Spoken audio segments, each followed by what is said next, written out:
Hello, Silver Pennies today. It's called For a Child Named Katherine. When we go to bed at night, we like to feel that someone is taking care of us who is nearer even than mother, who may be in the next room. This little girl named Katherine used to wonder every night whether God would come to visit her in her dreams or send some of his good fairies. God and the fairies, be true, be true. I am the child who waits for you. I wait for God as I go to sleep. I stretch out my hand for his hand to keep. I look for fairies where grass is deep, and once where I heard a bell on the sheep.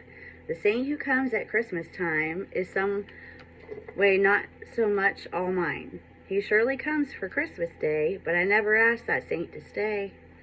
He brings me beautiful things to keep, but I like the best the bell on the sheep. God and the fairies I cannot see are the ones that I want to stay with me. They always stay with me through the night, but they go just before the room is light. It is always just God or just fairies who stay, but I never know which, nor which is away. But once I awoke when it was dark, and something made me hush and hark. My hand, which I'd left outside the sheet, was tucked very gently under my cheek. So I knew it was God who stayed that night, and then I slept till it was light. And when my hand stays out on the bed, I guess the fairies are there instead. I think the fairies bring the dreams, and when I wake and my room seems very strange, because I've played all the night in a woodsy glade in my dreaming, that I know fairy folk have made it so. Fairy folk who slide, they say, into the house on a thin moon's ray. But always something has been there to fill my room with day and air, to make one feel so sweet and wise before I open up my eyes. But sometimes when it's bright and day, I feel alone and I must pray. I am sure then, and yet I say, God and the fairies, be true, be true. I am the child who waits for you. By Lewis Townsend Nickel. Awesome. I needed to hear that today. That's fairies at least. And then God's best for you. Today is called Feelings for You. Songwriters would soon be out of business if there was no emotion called love. Even if love has never swept us off our feet, we can imagine the glorious excitement of romance. We can still smile and understand because love in its many forms draws us close to others. It sparks interest in life, forges bonds between people, and allows us a glimpse of God's compassionate feelings towards us. Our emotions are God's gift to us. Joy, wonder, desire, elation, and fondness weave through our years like threads of gold. Even emotions like anger, grief, and regret enhance our lives when they spur us to productive action, such as to fight injustice, honor the dead, and right a wrong. But emotions, like all God's gifts, can be misused and misapplied. If you were to allow feeling happy to become your main goal, you'd soon be shifting from one thing to another in search of happiness. Yet nothing would give you lasting pleasure.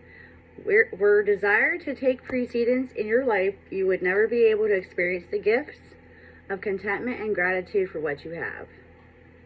Allow anger to gain control, and you would find it impossible to forge healthy relationships and enjoy a peaceful and stable life. Embrace your emotions, for they are truly God's gifts to you. Rejoice that you're able to feel empathy, affection, tenderness, compassion, ambition, and caring. Let songwriters continue praising love and lovers alike, but with the help and power of His Spirit, take charge of your feelings. If God's commandments would not lead you there, don't let your emotions take you there. Let your reasonableness be known to everyone. Philippians 4:5.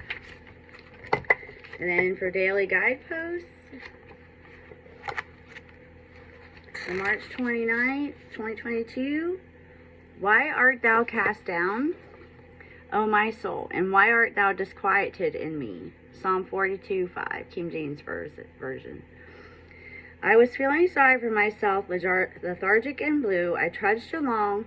The weather had been rainy and cold for days. The spring that all New Englanders yearned for seemed perpetually out of reach, and Lent seemed to be dragging on forever. Everything was gray, tedious, and miserable as I wrestled with the umbrella that had become a seemingly permanent part of my walking garb.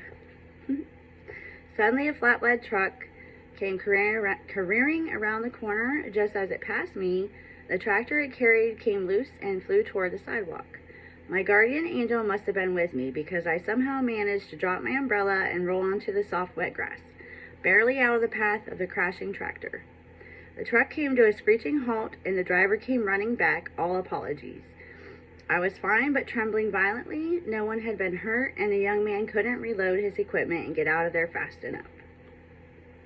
After he left, I sat in the wet grass and looked around. Everything was different. The grass was the soft, luminescent green of early spring. As I looked hard at the grass, I could see some tiny crocuses poking up. The magnolia across the street appeared to have tight, tiny buds, and the sky definitely looked ready to clear. Easter was still a couple of weeks away, but I'd already gotten a chance at a new life, and I wasn't about to waste it. Father, help me to remember each day what a magnificent gift you've given me. Marcy Alberghetti. That's cute. I like Marcy Alberghetti.